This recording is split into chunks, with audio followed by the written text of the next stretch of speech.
ఏపీలో కూటమి ప్రభుత్వం అధికారంలోకి వచ్చింది. ఎన్నికల సమయంలో ఇచ్చిన హామీలను ఒక్కొక్కటిగా అమలు చేసే పనిలో పడింది. ఇప్పటికే పింఛన్ మొత్తాన్ని పెంచింది. గత 2 నెలలుగా అమలు చేస్తోంది. మిగతా పథకాలను సైతం ప్రాధాన్యత ప్రాజెక్టులుగా భావించి అమలు చేసేందుకు సిద్ధపడుతుంది. ముఖ్యంగా సూపర్ 6 పథకాలను అమలు చేసేందుకు కసరత్తు ప్రారంభించింది. ఆగస్టు 15 నుండి రాష్ట్ర వ్యాప్తంగా అన్నా క్యాంటీన్లను ప్రారంభించనుంది. మహిళల పథకాలపై సైతం ఫోకస్ పెట్టింది. మహిళల ఆర్టీసీ ఉచిత ప్రయాణం ఆగస్టు 15 నుండి ప్రారంభించాలని భావిస్తోంది.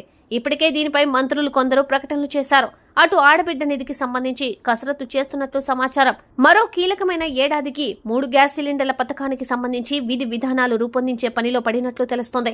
రాష్ట్ర వ్యాప్తంగా దాదాపు 1.30 కోట్ల తెల్ల రేషన్ కార్డులు ఉన్నాయి. వీటిలో దీపం పథకానికి అర్హులైన వారిని గుర్తించేందుకు అధికారులు కసరత్తు చేస్తున్నట్లు సమాచారం.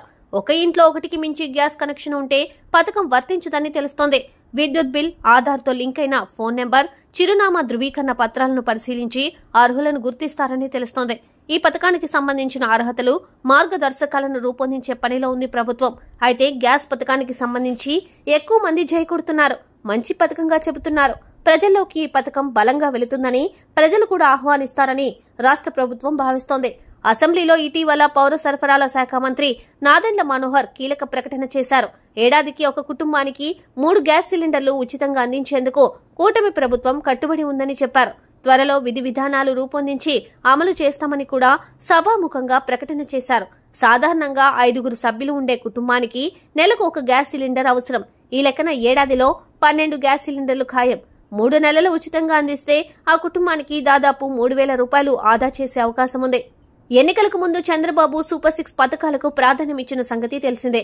అందులో భాగంగా మహిళలని ఆయన టార్గెట్ పథకాలపై పెద్ద ఎత్తున ప్రచారం చేశారు.